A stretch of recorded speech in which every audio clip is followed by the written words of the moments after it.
Hello everybody, welcome to the Wonky Angle, where I talk about electronic music, both new and old. And today I'm talking about the new album from Marconi Union, Signals. Marconi Union is the downtempo ambient music trio of Richard Talbot, Jamie Crossley, and Duncan Meadows, the latter having joined full-time in 2010, and before that they operated as a duo. These guys have been at it since the early 2000s, and I'd heard quite a bit about them and gotten a couple of requests over the years to cover them. I primarily knew of them through their 2014 album Weightless, which has been stuck at the top of the iTunes electronic charts for like 5 straight years, as it was apparently part of some kind of scientific experiment to make the most relaxing music possible, and gained a ton of traction from that. I think even the YouTuber I Hate Everything once randomly recommended it while doing a video about suffering from an anxiety disorder, and mentioning how that album helped ease it. So even if I'd never gotten around to listening to any of their stuff myself before this video, they did seem to be the kind of outfit which would be up my usual alley, and I figured I ought to at least give them a shot and see where I stand. And they just come out with this new album earlier this month, which gave me the perfect opportunity to go through their previous back catalog, so here's my thoughts on their discography so far. I wasn't expecting this to be so jazzy. It's a nice laid-back little slice of down-tempo with light jazzy drumming, electric Rhodes pianos, guitar plucking, synth washes, etc. Very nice stuff. Promising start for sure. Okay, this is more the stuff that I actually expected. Getting a bit campfire head phase-ish here with its mix of low-key post-rock guitars and down-tempo beats and barely present electric piano lines that occasionally directly resemble BOC's Turquoise Hexagon Sun and Fortet's Parks. It's got its moments, but I wouldn't say it's anything especially interesting. Like the last album, but with more dub techno tones. Also markedly stronger listen in pretty much all departments. There are 2 kind of dull clunkers in Debris and Hinterland that were forgettable, but aside from that it's really solid, much better textured and varied, not drowning in its influences as much, and the last 2 tracks make for a particularly strong finish. And this one ditches all the acoustic textures and ends up with a minimal IDM blend that I guess sounds like a more pleasant monolake. Still very much background music for me, but I think I enjoyed it a bit more than Distance. Does stand out in their catalog as its own thing, and the bonus disc of live improvised extended versions I guess is neat too. This one has the distinction of being their lowest key and most ambient-centric release up to this point, as you may have guessed from the subtitle, and it's fine. I did really like the album's ending, A Shower of Sparks. Aside from that, it's really not much to write home about. This is the first album of theirs with Duncan Meadows as a full-time member, previously just a keyboardist for their live shows. And oh, finally, we get another project that brings back the jazzier flares of their debut. Always thought their sound felt more unique when they leaned more into these kinds of flares. And this one polishes that sound up more. It's very warm and inviting stuff. I think it's my favorite of theirs up to this point. And this is the one they're best known for, because something about science experiments and sound therapy and whatever. I do think it needs to be said that I actually don't fully buy into the study that proclaimed this album's first segment as the literal most relaxing song of all time. Like, their control group of comparison points was stuff like Adele's Someone Like You, Moby's Porcelain, and Coldplay's Strawberry Swing, that kind of stuff. Music that makes sense to be called relaxing, that the average person would probably recognize, but isn't remotely comparable from a stylistic standpoint. And, crucially, often contains lyrics. Like, of course, an instrumental ambient piece designed with this study in mind was gonna have more of a relaxing effect on people than those. If they picked comparison points like these, I bet you anything the results wouldn't have been nearly as striking. With all that out of the way, though, I did still really like this album. It's like a lower tier project from peak period Ultimate Records. Some of the synth pads could feel a tad stodgy, but it easily had enough texture to keep my attention, and all of it achieved the therapeutic relaxation spa feel it was going for. One of their strongest projects for sure, and probably even good enough to be a keeper. This having resonated with so many people on that deeper level makes perfect sense to me. It's very good, if maybe a bit overhyped. But if you want the one that resonated with me on that deeper level, it was this one. This was excellent. The way it combined so many sounds that worked on their previous albums and pays them off in the most engaging and exciting listening experience they put out to date. The jazzy sections, the stretches of moody piano, the surprisingly epic house-influenced sections. It's all great and much more attention-grabbing than I'm used to out of these guys. probably my favorite project they'd released overall. And finally, we go back to the beatless approach with a fairly straightforward ambient release in their usual style, and this actually induced sleepiness in me a lot more than Weightless, for better or worse.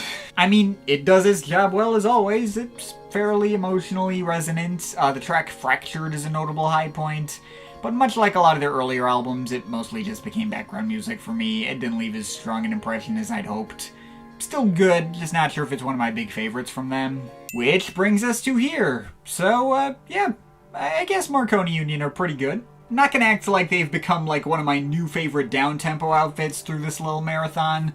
A lot of their material kind of bounced off me without leaving a strong impression. But they definitely had their fair share of albums that did really stick with me, like Different Colors and Ghost Stations, and to a lesser extent, Lost Connection and Weightless. And even in their weakest moments, they've made sure not to repeat themselves and let all their albums have some kind of identity apart from each other, while always sticking to their own core style. But as for this latest effort of theirs, Signals, perhaps unfortunately I wouldn't really say it stands out as among their strongest work to date. I mean, again, it's certainly not bad, and I suppose it has its own identity in their catalog. Like, they were apparently inspired by a bunch of drummers they liked, and they built these tracks around percussion tracks based on said inspirations and kind of went from there. But the final effect isn't exactly their attempt at trying to make something that might hit a bit harder than usual. It's just the same mix you'd expect out of them, of electric guitars and warm synths going over acoustic drums, and most of it is just kind of there for me.